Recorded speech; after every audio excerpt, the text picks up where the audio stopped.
it's gonna happen. And the funny thing is, what people don't understand, it doesn't have to happen the way you think it's gonna happen. That's the thing. Mm. But it's gonna happen. You just gotta stay focused. And the real thing is, you gotta believe in yourself. You are now listening to the Lifelong Learning Defined podcast with your host, George Valenzuela. This is education coach George Valenzuela. Welcome to the Lifelong Learning Defined podcast, where I provide all educators, whether instructional leaders or teachers, tips on how to be their best both personally and professionally. Now let's get into it. We're here today with Abdurrahman Rashid. Abdurrahman is my nephew and the son of one of my oldest friends from high school. This young man is exceptional. I've known him from before he was born and have seen him grow up into a great husband, a great father, and the most famous person I know. Abdurrahman makes comical online content and has a huge following of over 1 million people. And he's also an entrepreneur. How are you? Doing good, Uncle. How are you? I'm doing good, my guy. Let's jump right in. Your rise to fame has been amazing. It's almost like overnight. We had a conversation back in 2019 before the pandemic, I think in your kitchen, and you were telling me all your plans. Yeah. Then I wake up one day in 2020 and I see you trending all over TikTok. I'm looking at you now and you've got over 1 million followers. Mhm. How long did it take you to blow up in social media? And what were some of the key milestones along the way? The main thing was, why did I want to get into social media? I originally wanted to become a chef. So I went to culinary school in New York. That experience led me to find something that I'm passionate about. When I started making videos, I realized this is what I want to do to make money. But it took me about, I would say, 5 years to get to where I'm at right now. That's And amazing. I still have a long way to go. A long way to go. I've heard that in business, it takes about 10 years before Yeah. you really figure out what your niche is, Yeah. to package, how to promote what you're doing. Yeah. I remember when you first started blowing up, what intrigued me was you were using food, Yeah. but in a very humble way. I think it was during Ramadan, after Yeah. breaking fast, you would Yeah. start eating the food. And I started Yeah. seeing people from other countries Yeah. starting to mirror half screen, showing you doing it. And they were Yeah. showing you how they were doing it in Yeah. another part of the world. And when I Yeah. saw that, I'm like, yo, my nephew really made it in a big way. But when I Yeah. see you now, you're on something completely different. It's Yeah. an evolution. Yeah. And I know based on our conversation and just based on the landscape of social media Yeah. platforms and how everything is going, in the next 5 years, you'll be doing something completely different. As we're Yeah. speaking about that, you are still using food. Balancing humor and food content is very unique. I've never seen it done the way you do it. Yeah. How do you come up with new ideas that keep your audience engaged? Well, what's funny is, one of the biggest things with an idea that I get is, for my audience to really love it, is I have to be excited about it because they Mm, like what I do. So a lot of times when people don't understand, they see my content and they see that it has changed, but they don't understand that even when I was making that content before, I didn't have that excitement. And when you're doing something, just in general, people have to understand is, you want to be excited when you're about to do something. You want to see that passion in the person's eyes when they're about to do something. That's how something's going to be good. I get my ideas, I do research, I see, okay, what's trending, what are people looking at right now. To be honest, it really just comes out of nowhere. I said, I don't know, I think of it and I want to do it. I would say, usually, if it's not that, if it's forced, to be honest, my audience don't really feel it. It's more of the time when it's something I really like and I want to do, that my audience likes. I know that's mainly because I'm the one that generates the content, right? It has to be something that I really care about for them to care about. I can definitely see that. I know as a content creator, Yeah. you want to make sure that the people that need the content get the content. Yeah. But the algorithms are not always designed that way, especially if your content doesn't have controversy, doesn't have a lot of comedy, doesn't have nudity, or even music and food. What Yeah. inspired you to start using food first and then infusing it with comedy? The first time I ever did something like this, so it started off with the Grimace shake. A lot of kids know about the Grimace shake, Grimace. There was a trend. And so basically is, they drink the shake, then something crazy happens afterwards. During that trend, I thought it was really funny, entertaining, and I was, oh, that's cool. Let me try it. It was trending at the time, so my video went viral also. After that, I realized, I was like, oh, that was fun. That was cool. Later on, as maybe I can use that the way that trend was set up for my own thing, basically. One thing too is I decided to go in a car because everybody makes food in a car. It's the trend these days. You review the food in a car. Think about it. Everybody's doing the same thing. Everybody's doing the same thing. You got to think of ways when you're making content. If you really want to at least try to compete, how do you differentiate yourself from everybody else? And this is something always that you got to think about. Even when I was saying good, I was one of the only people doing it that way. And that's why it did go viral like that. People have somewhat of a concept like that, but mine were very unique in the way I was doing it. And the same thing with this, Mr. Beast, Mr. Beast, he said something one time. He said, if you're driving on the road and you see all these cows, right? And then you pass a purple cow, you're more likely to go look at the purple cow. It's like, oh, I never seen a purple cow before. I think that's my secret sauce right there. Definitely. Your content, everything you do in the videos and from the beginning has always been authentic, has always been you. One of the things that I've had to learn as a professional speaker, you have to find your voice. A lot of people think you need to create your voice or even change your voice. But in actuality, we have to look within. We have to find who we are, our voice, the things that we like before the inner critics started to tell us what's not cool about us or what's not interesting about our voice. Once I found that, I can look at other people and I can tell if they're faking it or making it. The one thing I'll say about you, you've always been real. You've never have tried to show off. Even when we had lunch a couple of weeks ago, you were just being yourself. You were just showing up in a way that's authentic. You're not trying to be someone that you're not. You're not trying to downplay anything. And you walk in a way that I think I do. You walk in a way where it looks like you know where you're going. Even though you and I both know to be a content creator / entrepreneur and to be a hybrid of all these different things, you never know where you're going. You have to be comfortable with being uncomfortable. Speak on that a little bit. That's so facts. Yeah, being uncomfortable has to be a natural thing. No doubt. When you're starting, let's say, your own business, whether that's content or whatever, uncomfortable shouldn't even be a thing that you think about. It has to come second nature. The reality is that what we want, that passion, it overcomes all of that. It's like a pet, maybe. If you take care of a pet, right? You give it the water, you do everything you got to do for that pet. You don't care about if it poops. Yeah, it's annoying, but you still do it. You get what I'm saying? You still do it because you love your pet, right? So you gotta be in love with the game. You gotta be in love with the process. Right. That's really it. Yeah.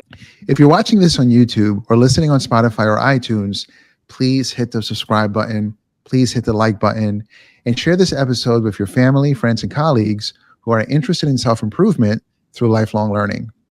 And now for a word from one of our sponsors. Education is changing. Classrooms look different, and the future demands that our students be equipped for whatever comes their way. Educators play a huge role in helping prepare students for their futures. Defined Learning is a K-12 standards-aligned PBL solution that provides high-quality cross-curricular performance tasks across content areas such as ELA, math, science, social studies, computer science, and more. The hands-on projects are based on real-world situations and allow students to apply their learning. Education is changing. Give students the tools and experiences to recognize their futures and make an incredible impact on the world. Defined, the authority on applied learning.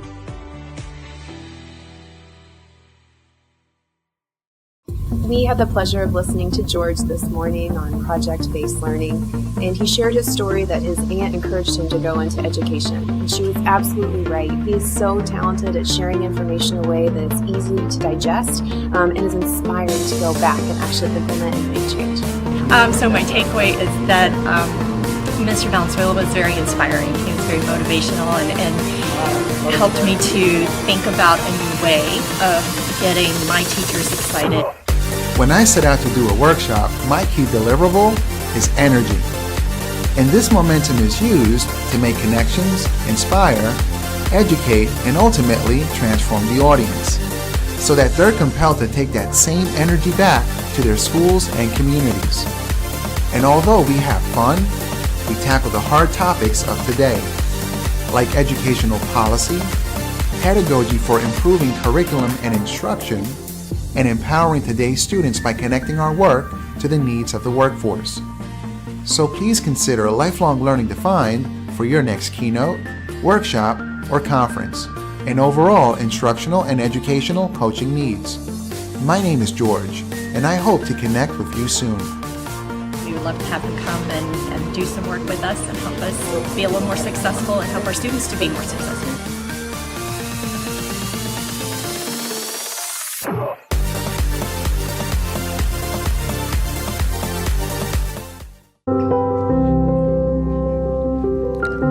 I move around a lot of schools, and we're seeing a huge disconnect. A lot of teachers that have come from non-traditional pathways, especially in the past few years. And so just interactions, expectations is really the first step. All of my teachers, raise your right hand, and please repeat after me. I promise that I will speak positivity into my students. All of my administrators, all my directors, all my principals, all my coordinators, raise your hands, please, your right hand, and repeat after me. I promise that I will speak positivity into my faculty and staff. Thank you.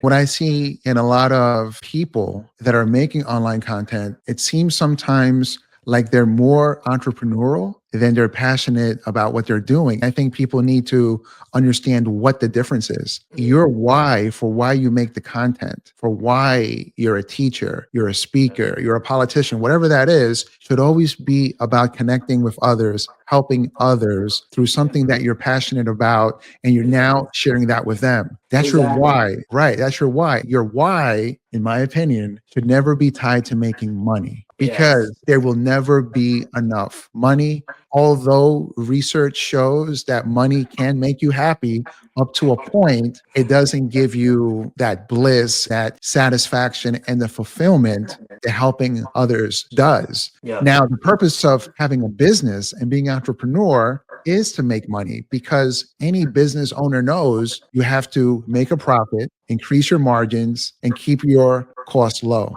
So yeah, the purpose of the business is making money, but the purpose of the content should always be passion. I love that about you. You really blew up on TikTok and now on Instagram, YouTube, and all these other platforms. But recently, TikTok has been in the news. Of course, it was banned for like a few hours, and then it came back. And I know President Trump right now said they've got 90 days to do whatever they have to do so they won't get banned again. With such uncertainty, what's your relationship with other platforms? How are you navigating this? I have an interesting relationship with TikTok. TikTok, that was an opportunity for me to get into making content, because before that, I was really just grinding on YouTube. And really, when you start making content, you do whatever you can. You try to find a way. People try to find a way when they're trying to do something new, a hobby, whatever, and make it into their full-time gig. I blew up on TikTok, but I also have gotten banned like 3 times from TikTok. Oh, wow. So for me, really, I already got the TikTok banned 3 times because I got banned, and I'm a content creator on TikTok.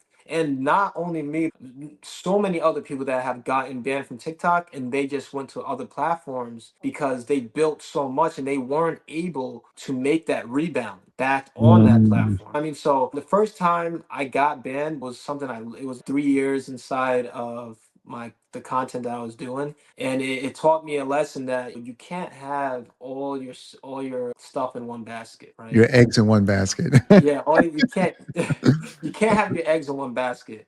Right. Always, you want to have multiple sources of income, multiple sources of platforms. You don't want to be emotionally attached to any platform, to be honest.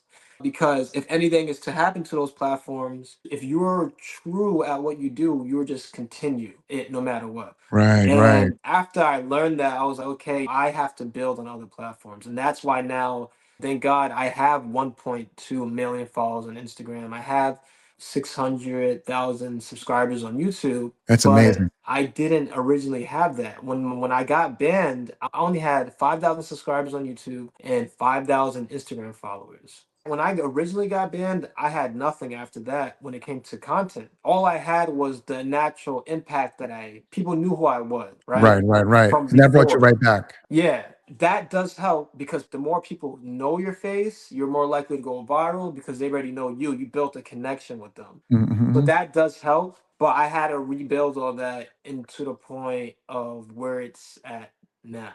I love what you said about not being emotionally connected or tied to one platform per se. Yeah. One of the things that I tell new education consultants or new entrepreneurs in general is Yeah. that your website and your email list for your newsletter, that's the only real estate you really own Hmm. online. Think of social media as rented real estate, like you're renting. At any time, if you don't follow their rules, they can kick you off. If the government now decides that this platform isn't good for America, then you're off of that too. So I love what you said. And now for a word from one of our sponsors. If you're a STEM and PBL teacher like me, you're always on the lookout for new project ideas and resources. You know George does PBL, and I'm telling you, look no further than SmartLab. SmartLab really has a fresh take on STEM and PBL. I'm proud to be a partner, and they sponsor the podcast. But just don't take my word for it. Check out what other educators are saying about SmartLab. When students enter into SmartLab, they are allowed to think outside of traditional norms. It gives them a lot of agency. They feel empowered and important. I think that's one of the biggest benefits of the SmartLab environment and the way the project process is set up. SmartLab becomes this place where they can do those things and have the time and space to like communicate better and even like deal with social emotional stuff. Like they're having a bad day, a SmartLab's a place where we can change the pace of what they're learning to match their mental needs for the day. And that comes back tenfold later on when they want to be there and they want to learn and they want to do stuff and they feel safe and they feel like they can get the things they need. That's one of the big benefits of being in more of a collaborative environment is it makes you have to work. It makes you have to be accountable.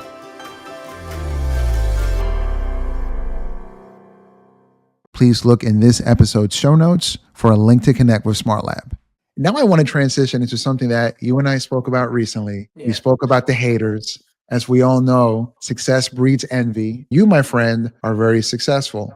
Dealing with online negativity can be a hassle, can be a pain in the butt. How do you handle hate and maintain a positive attitude? The best way to respond to hate is to not respond because, in my opinion, look at the most successful people. And anybody that's hating on them, they don't even know that they're hating on them, right? Somebody's hating.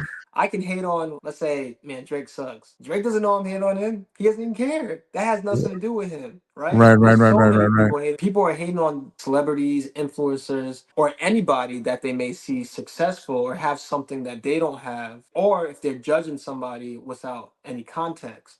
To me, it doesn't matter. I'm not gonna lie. The first time I ever saw a negative comment ever, it was when I first started making videos. I was so surprised. I was mind blown that you could even put a negative comment into what I was doing. At the time, I was doing anime. Right. It was this anime. I was so surprised. I'm like, this dude. It was a guy. He was saying I was talking slow, whatever. And it was when I first started content. So obviously, Right. And you were finding your way, right? You were Yeah, finding your and- way, right? Yeah, and I was just so surprised. Now I got to the point that I'm at now. Negative comments. I'll be totally honest with you. I go and I look at them and I just laugh because it's very entertaining to see people's perception of you and just to know that these people don't know what they're talking about at all. It's hilarious, and I just don't respond. I love what you said about not responding. I follow Stoic philosophy. I don't know if you heard of Stoicism. Okay. That's philosophy that is shaped by Seneca, Marcus Aurelius, and other philosophers of Stoicism. And one of the things that's embedded into Stoicism is to not respond, but not responding is not a strategy to make somebody act the way you want them to act. Some people do that, like they give people the silent treatment or they're passive aggressive. The main reason why they're doing that is because number one, they're immature, but number two, they want to now make the other person feel uncomfortable the way they do. So now they can trick them into acting the way they want. But in Stoicism, when you have decided, I'm going to remove myself emotionally, physically, online from this person or these people, you do it where you don't burn the bridge. You completely remove it. You don't close the door, you remove the door. There's no way to get back in. It's over. Yeah, So now they're not even a thought. exactly. Right. I've had to learn that you have to be this way because it's easy not to care if you don't know the person. But when you've invested time in a relationship or someone is your relative, Yep. that one hurts. That one hurts your feelings because Yeah. you know that you want them to be successful. You've done everything you can to support them if they Yeah. drop new content, if you're selling a new product. And when you Yeah. see that they don't feel the same way, even though they Yeah. might say they do, it hurts your Yeah. feelings. Yeah. But at times you have to disconnect and you have Yes. to leave it where it is. That's a great point. Yeah, nah, definitely, definitely.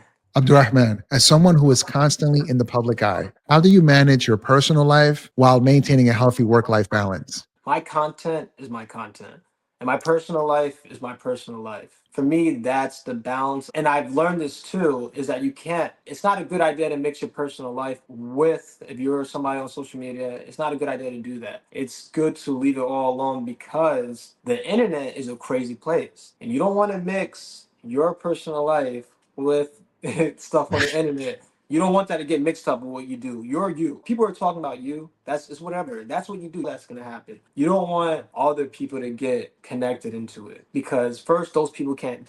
Most of the time, those people can't handle it. Whoever that is. Second, you're not gonna like it. It's not a good effect. That's when it can affect you. You don't want it to Mm. affect you. I think you gotta be very strict on what you allow people to see actually of you. You got to be very strict on that. People can't always see your real self either. You got to be very strict on that because your content is a character.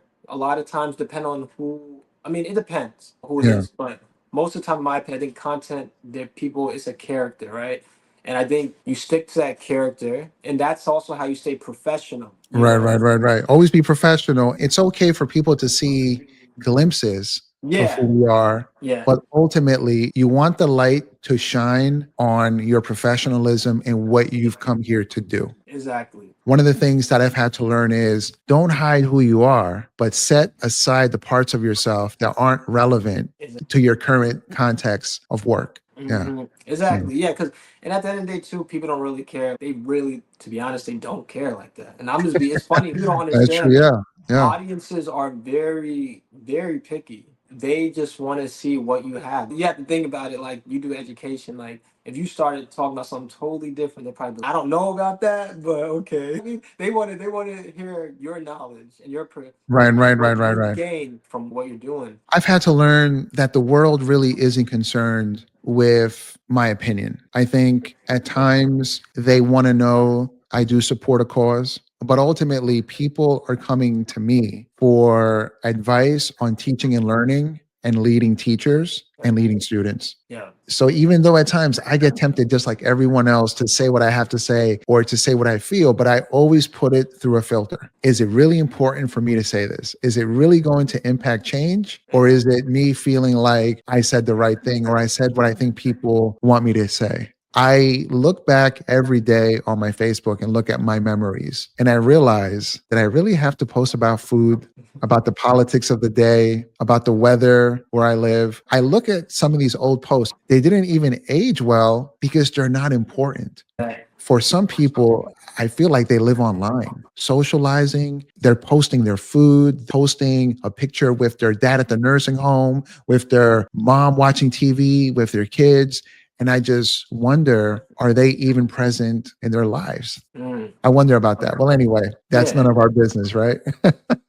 Hey, it's an interesting thought. Yeah, it's interesting. Abdurrahman, there's a lot of content creators, young, aspiring young men and women that are looking up to you and they want to do what you do. They want to be where you're at. What advice would you give them to stand out and to create a loyal fan base on social So, media? first thing first, you got to start. Execution in this game of content, execution is key. Hmm. Because if you can't execute, you're never going to get anything done. A lot of people think about making content, and I think one of the biggest things people fall into is they don't start and they think about a good idea and they just don't do it. What content you need to start if you're going to do it. I'm not going to say you have to do it right off the bat, but the key thing is if you're going to do it, make some type of schedule. If you're going to post once a week, post once a week. Don't post once and not post in 3 months. You got to have some type of schedule. If you're Right, gonna right. post every day, post every day. If you're gonna post every 3 days, post every 3 days. Be consistent because consistency is key. And not only is consistency key, patience is key. That's a huge thing because you got to be patient with it. If you add that together, you're gonna find progress. A lot of people nowadays they say, "Oh, I'm gonna get famous in 6 months." Throw that out the window. No matter what you're doing, throw that. So I always see 3 months, and what are you guys talking about? Do you not understand? Great things take time. A huge tree that's grounded and it's there. That been there for 20 years. I mean that tree has been there. Things that come fast a lot of times. A lot. I'm not gonna say all the time. No, I'm gonna say all the time. There's a catch to something fast. There always is a catch. Hmm. But people rather have that what is it called? I forgot the word. Instant But gratification. instant gratification. They always want that instant gratification. And I wanted that too when I started making videos. The thing is, I was passionate enough. I love what I was doing to keep moving forward. But that's a mistake for people. That's gonna make you not be successful Oh, at right, all right, right, right, right, right. because you're gonna think, oh, it's not working. I'm gonna stop. This is about luck. No, the reality is, if you stay focused and you work hard and you stay consistent, you're gonna get something. It doesn't matter. It's gonna happen. And the funny thing is, what people don't understand, it doesn't have to happen the way you think it's gonna happen. That's the thing. Mm. But it's gonna happen. You just gotta stay focused. And the real thing is, you gotta believe in yourself. In my field, I've never seen anybody blow up overnight except one guy. Yeah. And this guy, he was extremely charismatic, very charismatic. He had an authoritative way of speaking Mhm. and he had a great look. He was able to finesse those attributes and get himself on some nice stages, on some large platforms. Yeah. And at the time, there weren't a lot of people that had those type of artifacts online. So he looked impressive. And the thing that I'll say about that guy is he believed all the accolades. I believe the way he acted, he believed the hype around him. Yeah. And if you look at him today, he's not even a former shell of who he used to be. Mhm. I think it's very important that we take our time, that we let things grow and develop organically, Yep. but not believe into the hype of our online persona or our business model or who we appear to be in our business persona. Yeah. With that said, let's put it into the universe. How can people all over the world, Abdurrahman, find you on social media? You can find me on Instagram, official Mr. Hungry. You can find me on TikTok. You can find me on YouTube and on every platform. That's it for this episode. Until next time, this is the Lifelong Learning Defined podcast. Whether you're a teacher or administrator, you lead by walking alongside your students and your staff. You teach them what to do, you model for them. Let's say you're in a situation where you don't know what to do and you bring in a coach or a resource, you learn alongside them. Okay? Does that make sense? Okay. Now, the second thing is this. Give your people feedback, not pushback.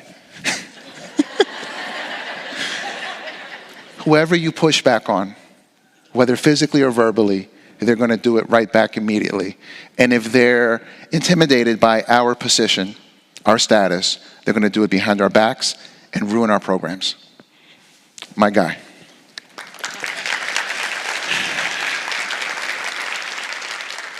I want to leave you on this note. Trajectories can be changed.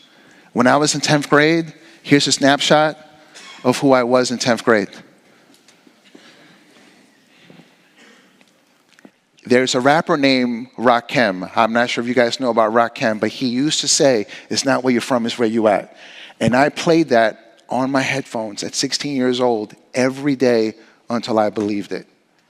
And I'm showing you this because I'm seeing versions of this throughout American schools.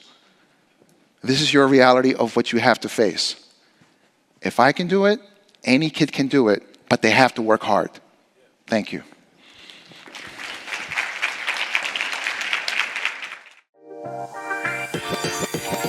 Thank you for listening to the Lifelong Learning Defined podcast with George Valenzuela.